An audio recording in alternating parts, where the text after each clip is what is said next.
The title of my presentation is Asphaltene is an old problem.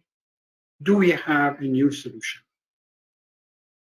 And I work at Petro-Teach University and also Hydrofac Limited. And Hydrofac stands for Hydrate Flow Assurance Consultancy and Technology. And these are my emails. Now, if you look at the flow assurance,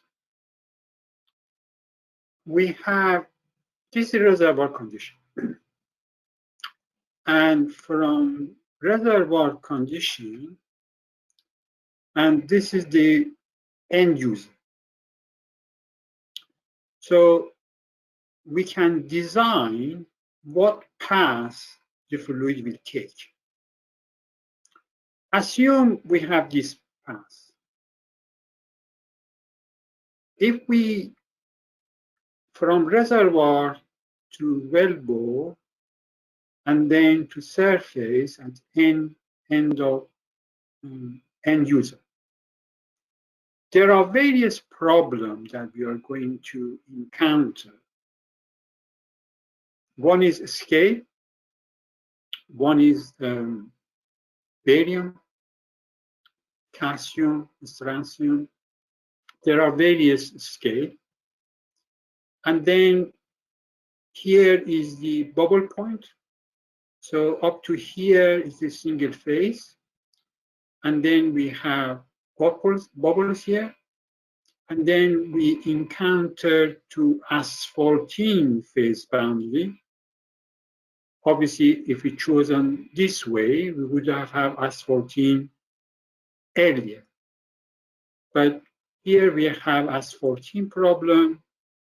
And then we have wax problem.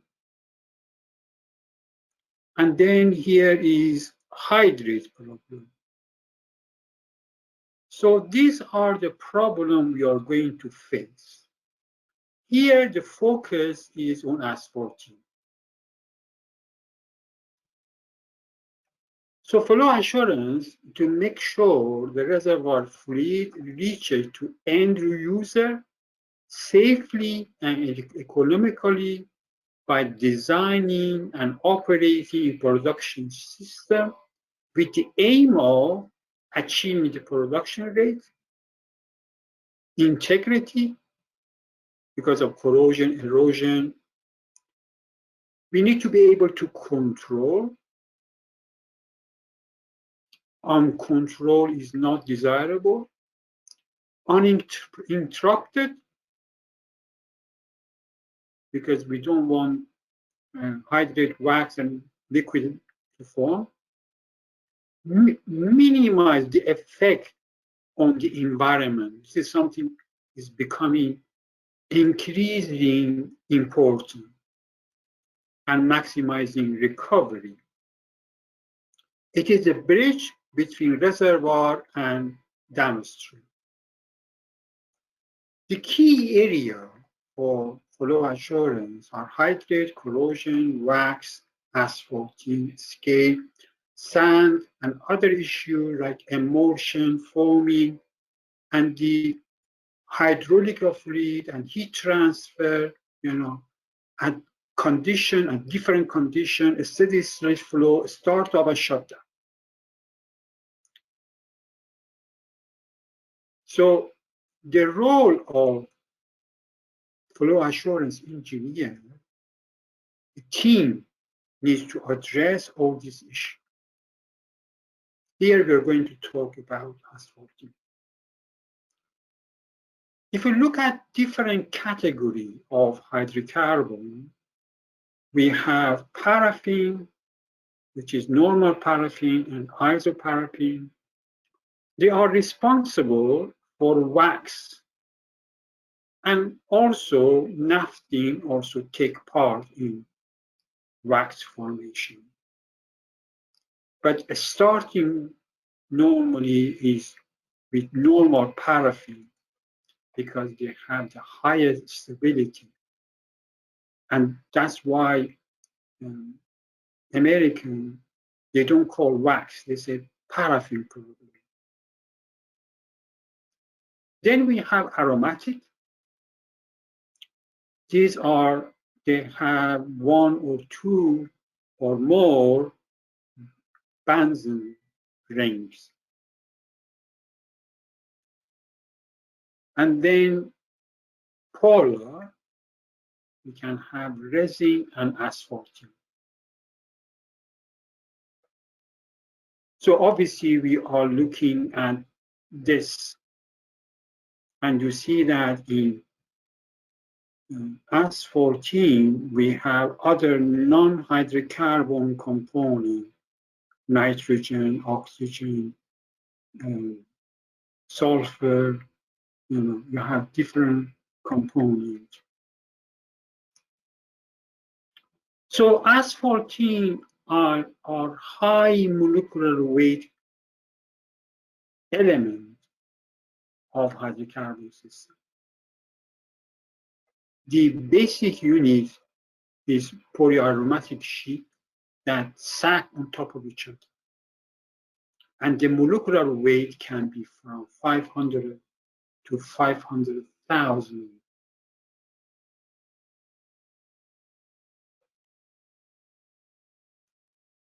They are insoluble in low molecular weight normal paraffin. And we discuss why they are insoluble. And normally, we call asphaltene the residue after adding C7 to the normal heptane to the mixture. And it will determine how much asphaltene we have in the system. The lighter fraction, which are soluble in normal heptane, but insoluble in ethyl acetate, they are called resin.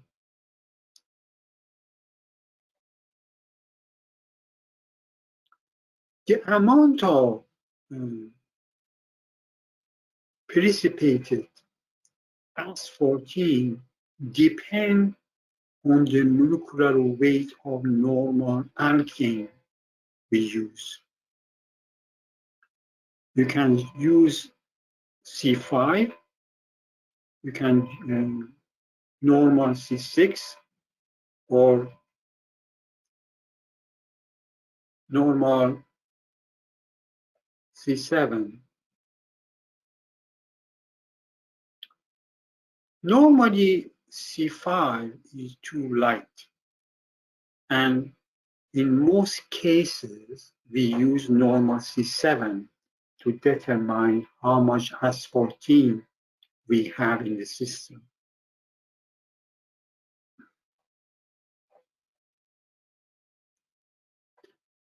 So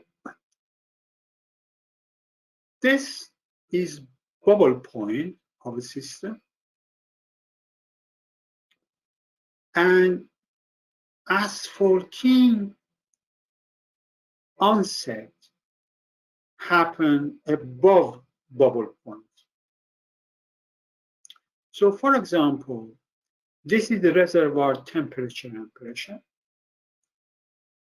At reservoir condition, the fluid pressure is declined until you start forming asphaltene. And this is called upper onset point, upper asphaltene onset point. And then this can happen in the reservoir.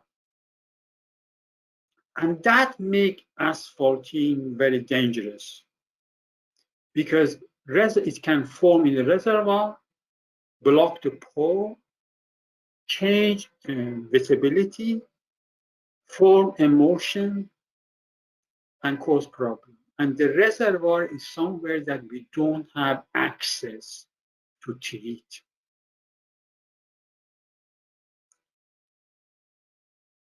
But as we produce, for example, producing this way, then it can produce asphaltene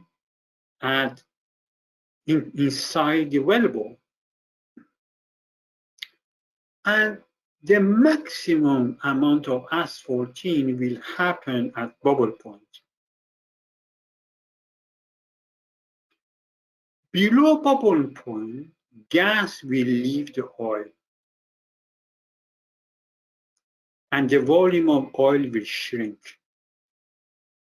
And then that can help in asphaltene going back to solution. So you have a lower asphaltene onset point.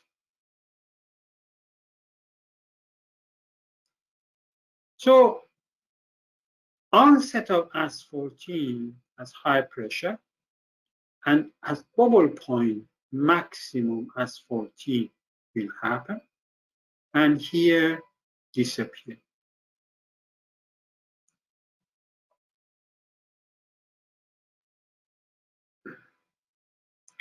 So you see that the bubble point is very important. Finding the correct bubble point will result to define asphaltene phase envelope, upper asphaltene and lower asphaltene. So if this is our prediction, the measured bubble point could be different. So we need experimental data to tune the model. We need to match measure bubble point. It's very important to have the bubble point. Otherwise, the asphaltene phase envelope would be completely wrong. So we need to do measurement. For measurement, we need sample. Where to take sample? What is, as I mentioned, asphaltene can happen in the reservoir. Here, this is a well from topside view, and this is flow profile, pressure drop profile, and different time scale. So depending on asphaltene onset point, then asphaltene can happen in the reservoir. So the sample coming to the wellbore that you can take sample has already lost some asphaltene. So, and this has been proven by taking core sample, and notice they are different. So we need to be aware of this, that some asphaltene maybe have been lost to the reservoir. Downhole, can take sample downhole. Is good, but expensive. And you need to have single phase. Tubing is not too expensive, but it is homogeneous. You might get too much asphaltene, you might get too little asphaltene, you might get too much gas, too much liquid, and some asphaltene has already deposited to wellbore.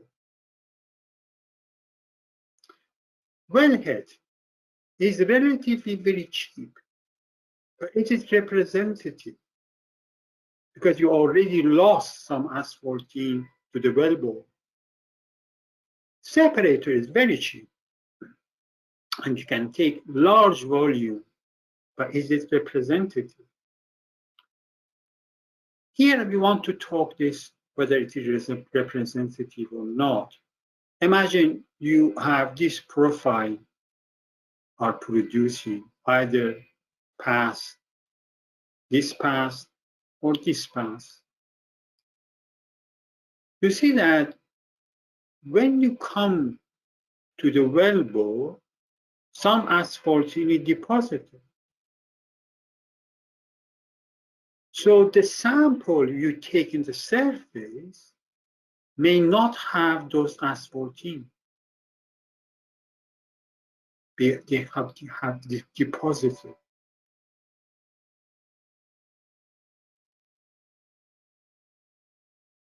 So the best sample is downhole.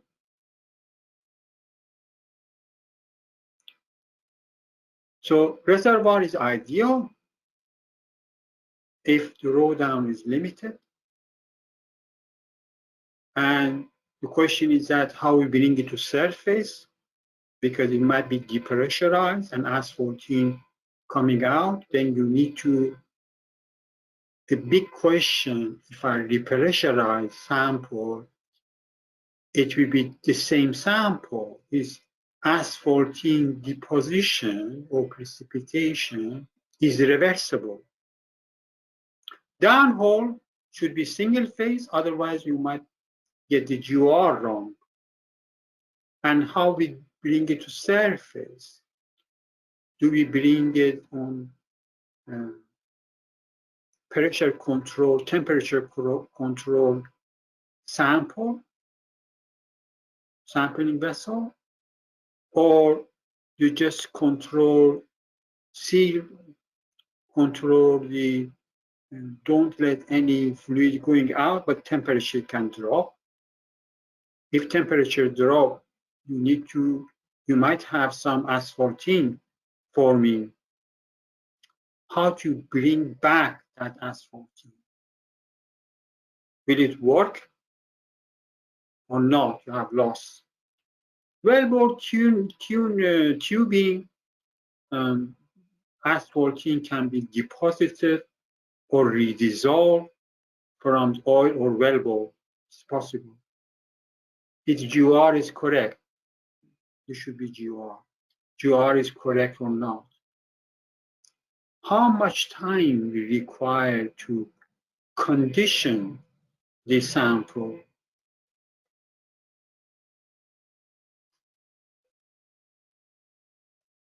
How we make sure the all asphaltene has gone back to solution? Is the resulting sample is representative? Separator is easy. They can take a lot of sample, but the point is that it may not be representative because some asphaltene may have deposited in the system. How much time you need to give it for asphaltene going back to the system? Wherever all asphaltene goes back.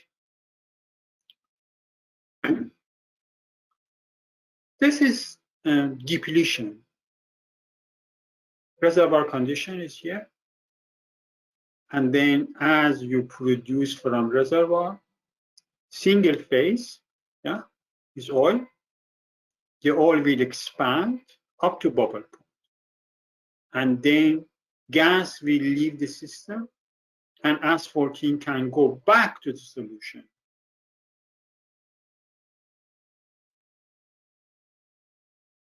This is in the cell, that's fine.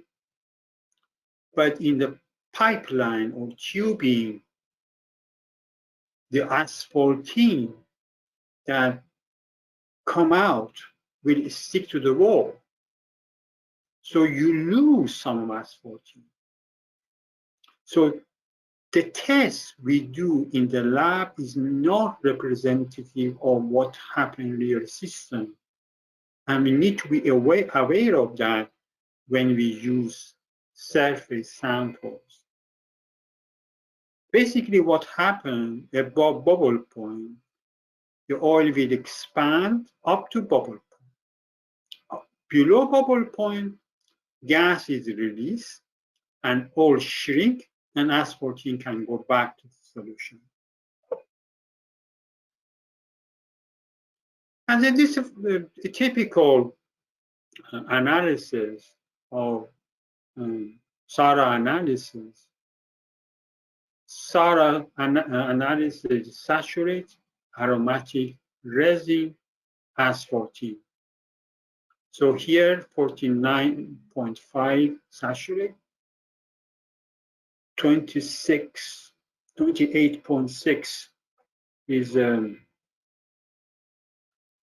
aromatic, 6.4 is resin, and 15.5 is asphaltene.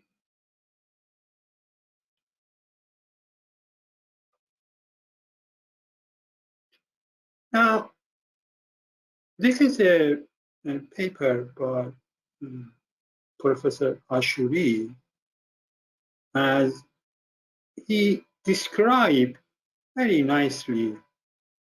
This is asphaltene molecule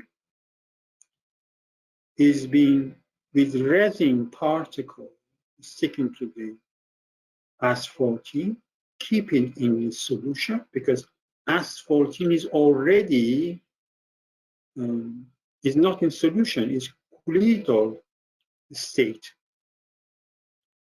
And they are kept in solution by resin.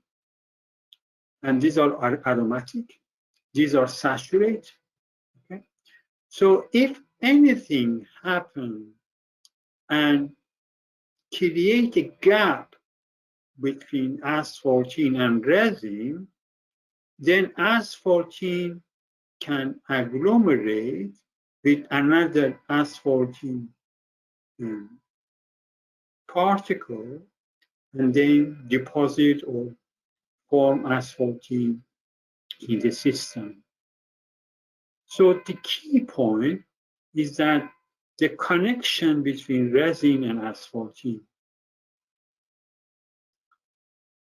The processes that can result in asphaltene are depletion, when you produce from a reservoir above bubble point, acid, injection of acid. Normally we inject hydro HCl, and HCl, the aim is to melt carbonate, and when they melt carbonate rock, they produce CO2. CO2 will dissolve in oil and create asphaltene. Gas injection for operation maintenance, that can result in asphaltene. Gas lift, that can result in asphaltene. Mixing two fluids, okay, I mentioned this twice. Two fluids can result in asphaltene. For example, one technique for measuring asphaltene, adding C7 that I mentioned earlier, is called titration. That creating asphaltene, that's one of the standard tests for asphaltene content is titration. Miscible or immiscible gas injection in EOR, that can create asphaltene. Temperature change also can create asphaltene. And here show asphaltene deposition in a changing wettability in a reservoir rock. So what is common in all these processes? The common is that the volume of oil increases. The volume of oil increases will result in distance between resin and asphaltene. That is my interpretation. So any process that can result in increasing the distance between resin asphaltene and cause asphaltene problem. So why we have not solved asphaltene problem? We think that is sample, understanding sample, conditioning the sample, having good experimental data. And this is what I want to focus now. We have several experimental setups, but we have been impressed by performance of quartz crystal microbalance. Quartz crystal microbalance is a piezoelectric material. If you apply physical load, it creates electricity. Like some countries, if you drive on the road, you produce electricity. The other way around, if you apply electricity, it creates vibration. And that vibration has a resonant frequency. Because we can detect 1 hertz, we can detect 1 nanogram. And that is very accurate and stable. That's why we call it microbalance, like a balance we are measuring weight. Highly stable. There are various versions of it. The atmospheric version, you basically have a quartz crystal microbalance. You adjust the temperature of the jacket, and then with HVAC pump, and then you can mixer here, and then frequency is measured here. Here we have 2 vessels for testing. Again, the same thing. Here is glass jacket, mixer, QCM, and we measure the same thing. And this is one of the results. Heptane titration. You add heptane, and you see here is asphaltene formation. And this is another one. Very clear. You can determine heptane. And a lot of people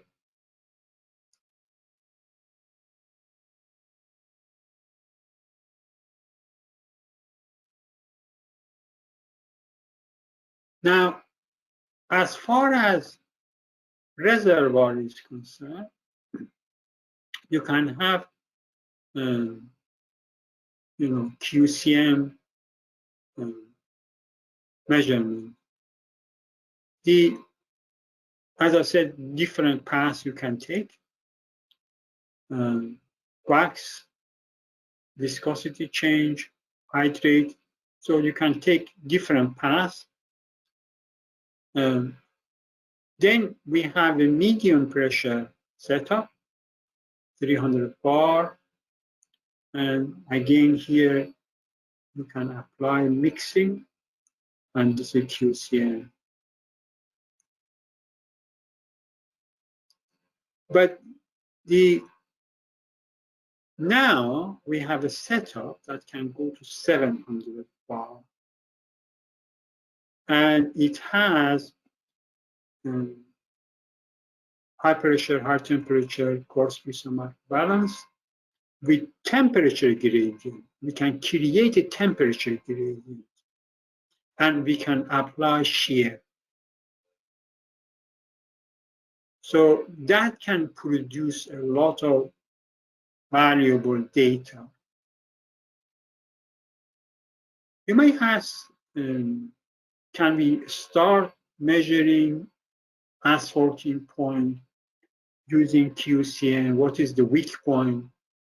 The weak point of QCM is that it doesn't recognize what is the material depositing on the surface. Is it wax or asphaltene? So for that reason, any QCM testing, we do test at low pressure for wax and high pressure for wax, and then we make sure our test condition for asphaltene is outside this range. You remember this figure. So here you have asphaltene, and you can see that I want to do tests here. I want to make sure I don't see any error in QCM reading because of wax above bubble point and wax below bubble point. So here, for example, you might have wax problem at high pressure. So you adjust the temperature that you don't encounter wax problem. And that's why, as a routine, as a procedure, we measure wax phase one. And this is an experiment, a real case. We determine the upper asphaltene formation, and then lower asphaltene point, onset point. And you can see that the system is relatively very accurate. But obviously, how to measure the upper point and lower point is a bit tricky, because you don't want to cross the asphaltene region, because it will be very difficult to melt asphaltene into solution. So what we normally do one test here and come out and go out of asphaltene and go from here, or prepare a new mixture and go from low point. But if you already form hydrate, it might take a long time. So this is what you see on the Quartz Wilson microbalance, asphaltene after the test. And then we can also evaluate different inhibitors. So this is 4 inhibitor. Which one is the best? Yeah? We can say that this inhibitor, the blue line, is the best, and green line, they are very close to each other, for 2 reasons. They push asphaltene onset point to lower pressure. Okay?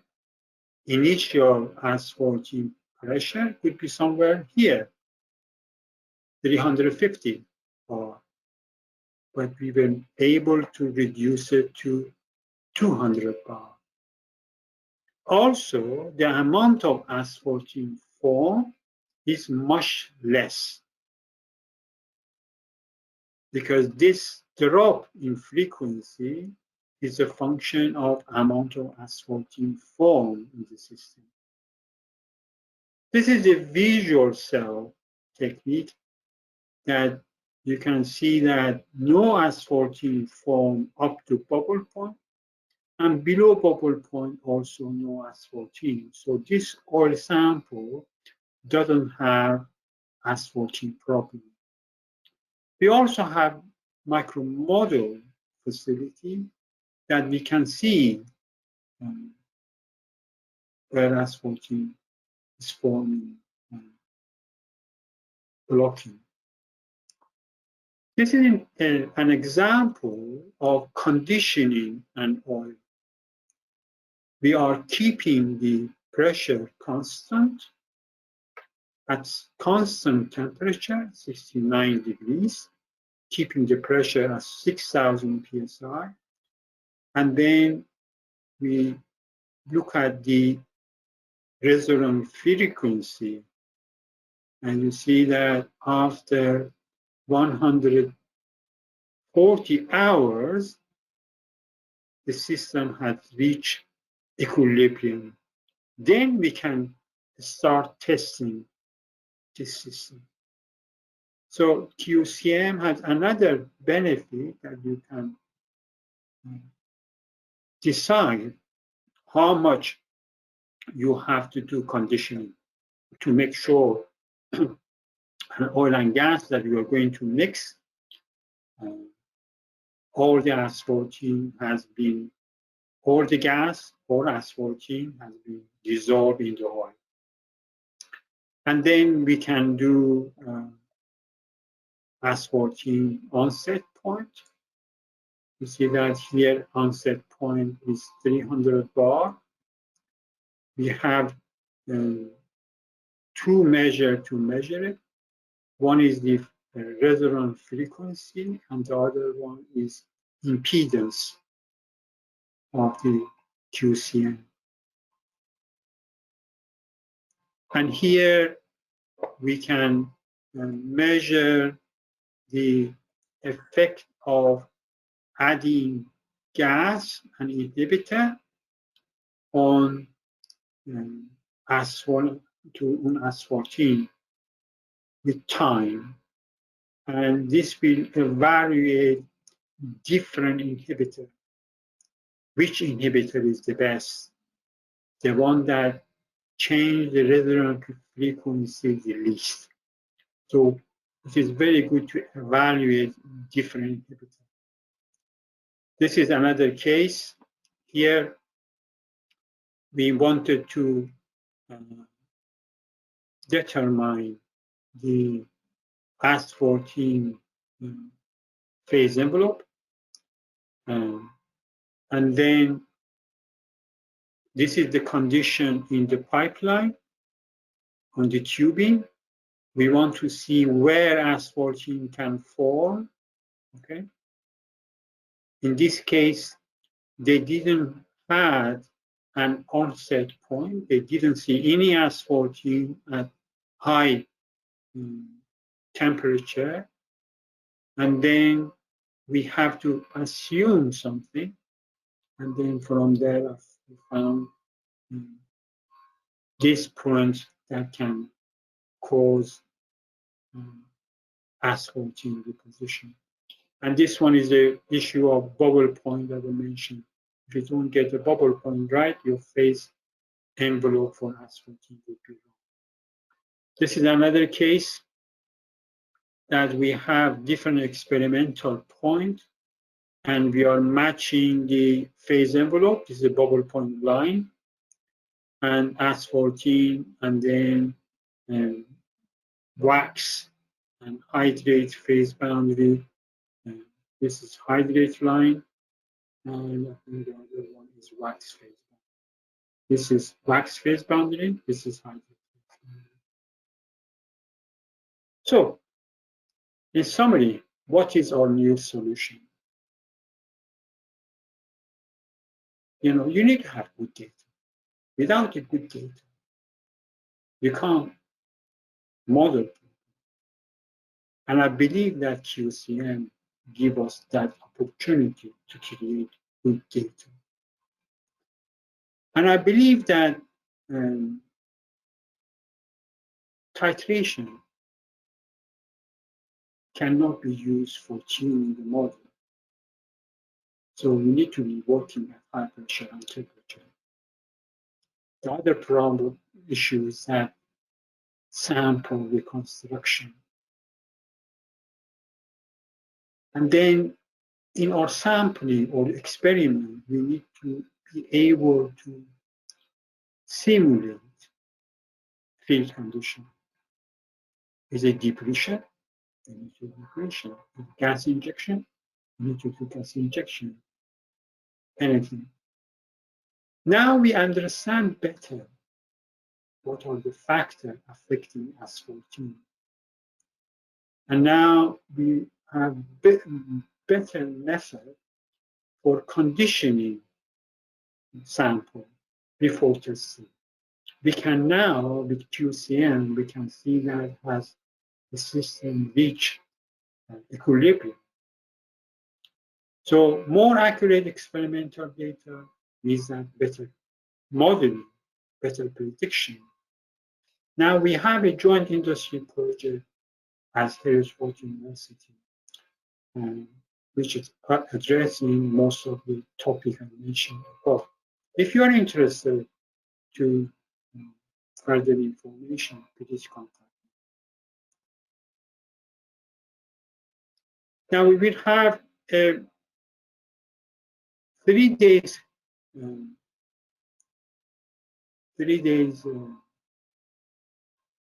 course. I made a mistake, put 5 days course. This is 3-day course. And these are the topics that we are going to discuss. If you are interested in this topic, in what are asphaltene, conditions that can result in asphaltene, formation of deposition, generative experiment, sampling, sample restoration, test equipment technique, PVT modeling, asphaltene modeling, asphaltene evaluation, testing from inhibitor in the lab. A lot of people complain that lab tests cannot be used in the field. We believe that we can find the reason. What is the reason some inhibitors have good performance, some they don't have? How to remove asphaltene deposition? Developing monitoring system to warn us that asphaltene is going to block the pipeline. And also asphaltene, deposition. And we have a lot of cases of this. And we will discuss some of them at the meeting, at the course. Very much for your attention. Any question? I hope it didn't take too much time. And I would be happy to answer your question. Great. Thank you very much, Professor, for the nice and very interesting presentation.